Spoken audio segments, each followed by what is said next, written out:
Howdy, folks. Welcome to Grounded, a Homeland Properties Roundtable podcast, where we discuss land, timber, real estate, and everything in between.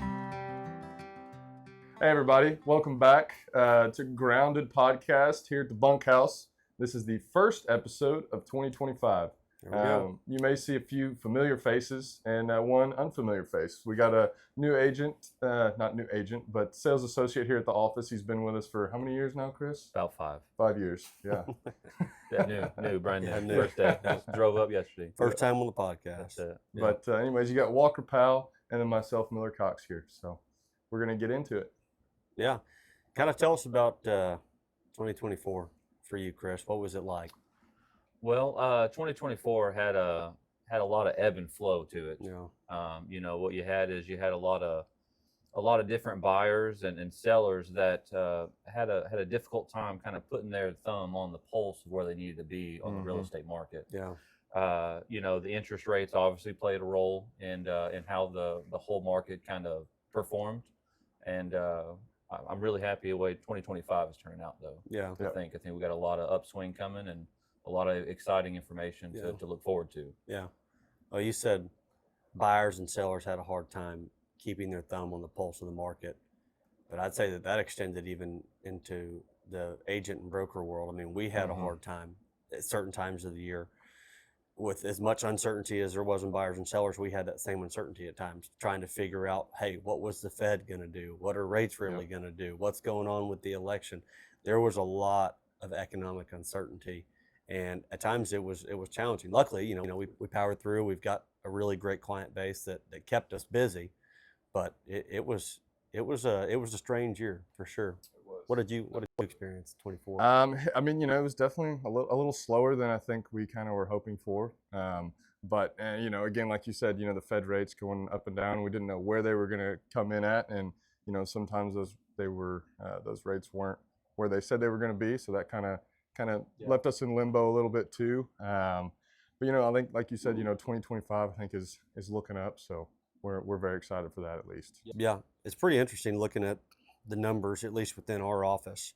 It was, as far as total sales volume in dollars, comparably to 2023, it was just as good. Right. When you look at acreage, I mean, it was something to the tune of 5,000 less acres in 24 as opposed to what we sold in 23. From my view, 2024 was, towards the end of the year, was definitely a lot slower. It was.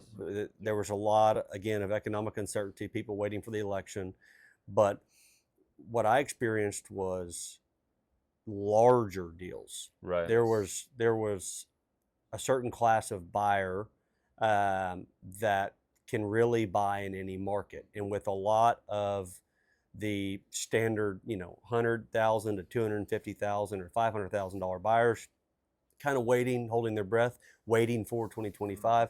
A lot of those bigger institutional and investor buyers really came to play and were taking off much larger deal sizes. So. Absolutely. Well, it's funny that you say that because I agree with you 100% that the buyers that need to go get lending, those are the ones that were real trepidatious and stepping out into the market because of the economic uncertainty. And I think there were some things that happened at the end of 2024 that I'm hoping kind of resolve some of those comfortable in the market now, because at least I have a clear sight forward. Yeah. But 2024 was an opportunity for buyers, though, I think, to be able to go value shopping. We were able to see a more even keel in negotiations between a seller and a buyer, where a buyer was able to pick up a deal and a seller, which in historical past, at least 3-year window, was a little bit more rigid of a seller, and they were getting what they wanted, versus a buyer now was able to kind of level the playing field for himself. That was a hard adjustment for a lot of sellers to make, from my experience. Yes. I mean, think about everyone during COVID knew their neighbor or a friend or a family member that put their property on the market and it sold like that. And it sold for what they wanted or more. Yeah. And that kind of mentality stuck with people all the way through, kind of the latter half of 2023 when we really kind of started to see and slow down, and through most of 2024. And not towards the end of the year did I really start to see kind of exactly what you're explaining, where sellers started to really readjust. Right. And certain buyers really saw an opportunity to go buy, a pretty good deal. Right. As opposed to what they, if they were buying a $100,000 property in 2022, it probably would have sold for 110. Right. As opposed to, maybe 5 or 10% less because the seller was in a tight spot at the end of the year. So there was definitely a lot more deals out there. That was interesting. Absolutely. It's more give and take, I feel like. Yeah. Yeah. I think like you said, a little bit more normal, Right. more of a nominal market. Well, something else that that kind of come across in 2024 that historically hadn't occurred before was when the market kind of got tight, you had sellers who were already in a really attractive interest rate from where they were able to get their lending in beforehand, to where there was not so much as a squeeze on a seller. He had to sell. Well, he didn't have to sell because his money was borrowed at such an attractive rate that he was able to weather this this difficult time in the market for him. Yeah, I mean, you think he probably bought that house or that piece of property at a residential of high 2s to low to mid 3% interest rate just a few years back.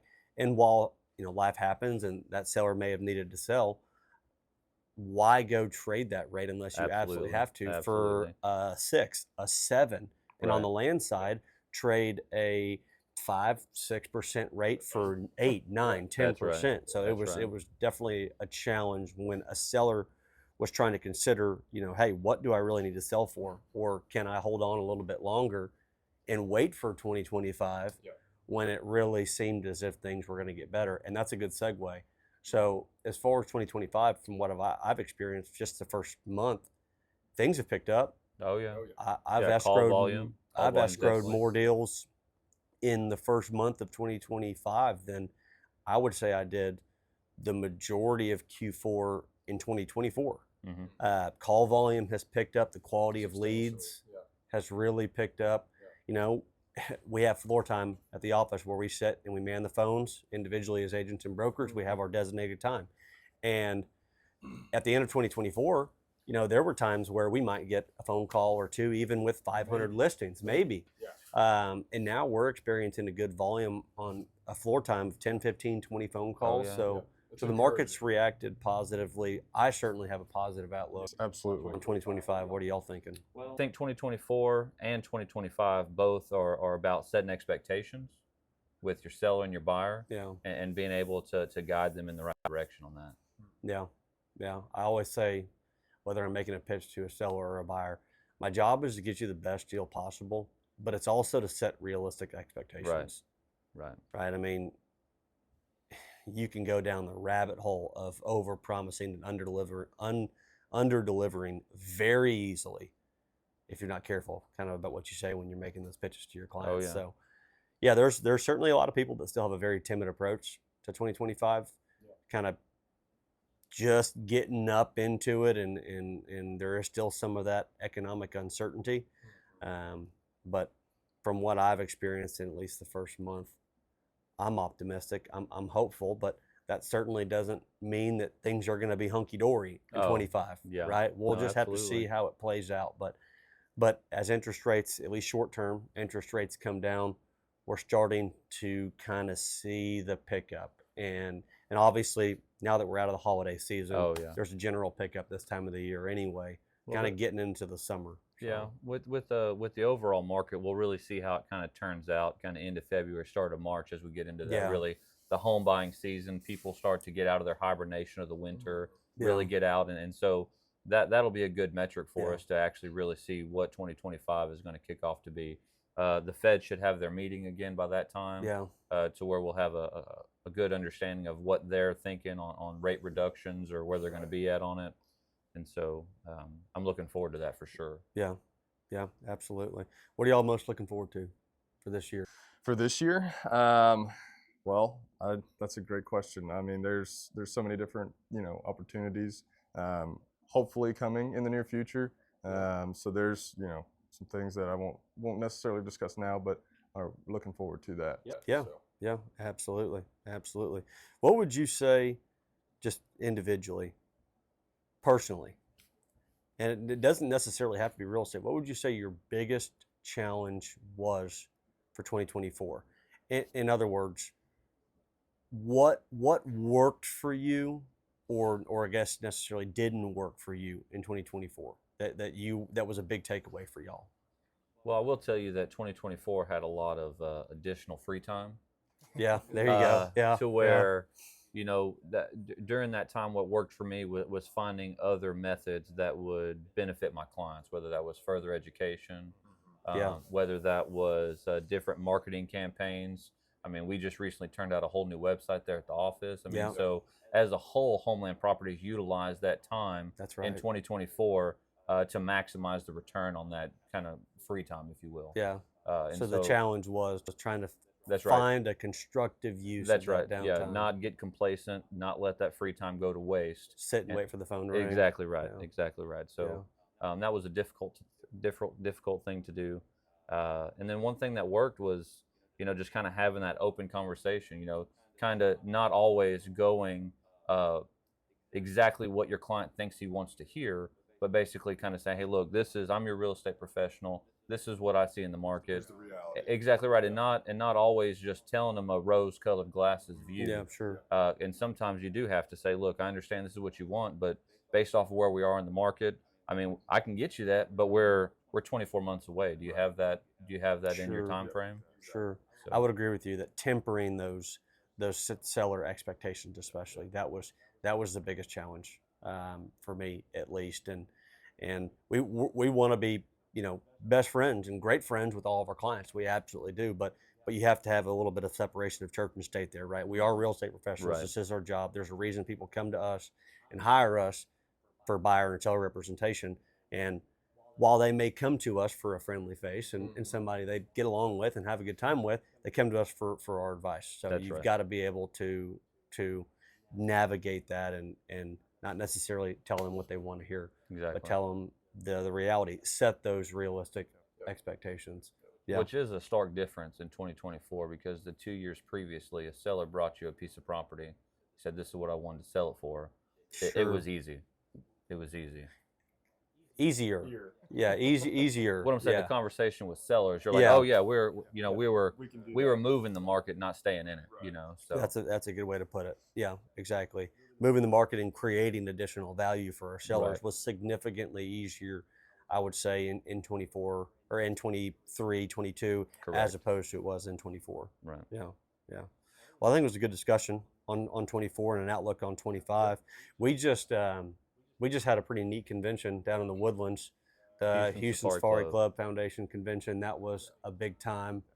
How was it? I didn't get to go, but Man, that's about the worst possible thing that I could have done for 3 days, is sit around hunting exhibitors and look at all these big animals. some of those mounts in there were incredible. Yeah, man, it hurts because I sat there and looked at them and I needed to go on a hunt. So I suckered Chris Cherry Oh, there into you a go. hunt in Sucker. 2026. We're going to New Zealand to kill ourselves a red stag. So what did we say? The biggest thing that we're worried about in 2025 is paying for that hunt in 26. I guess so. Yeah. So we're definitely going to need some sellers and buyers in 25 to prepare for that hunt.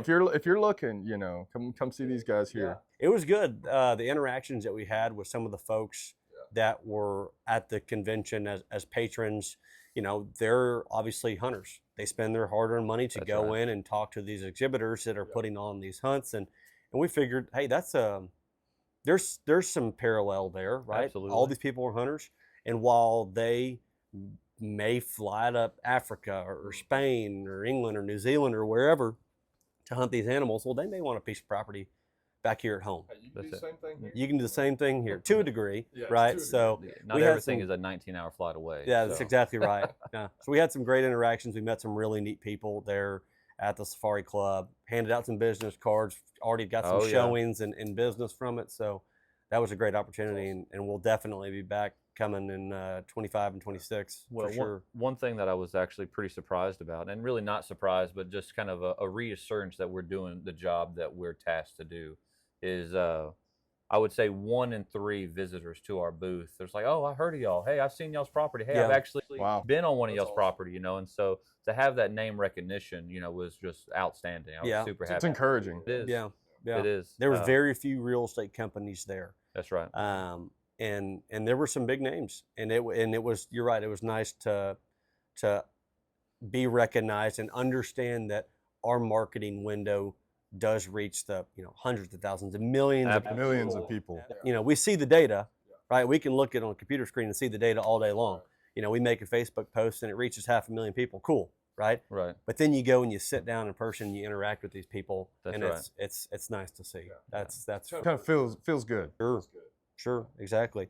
Well, I guess in an upcoming episode, we've got an episode with Jeff Cravey from IFCO. So yeah, he's a ceiling rep there at IFCO. So I think that one we're going to be doing that with him next week, and we're looking forward to that. He's going to talk about, you know, everything under the sun when it comes to seedlings and, you know, the nurseries and all that good stuff. So y'all stay tuned. Yeah. Well, thank y'all for y'all's time today. Thanks, we guys. really appreciate it. We hope y'all had a good 2024 and are as excited for 2025 as we are. Y'all have a good one.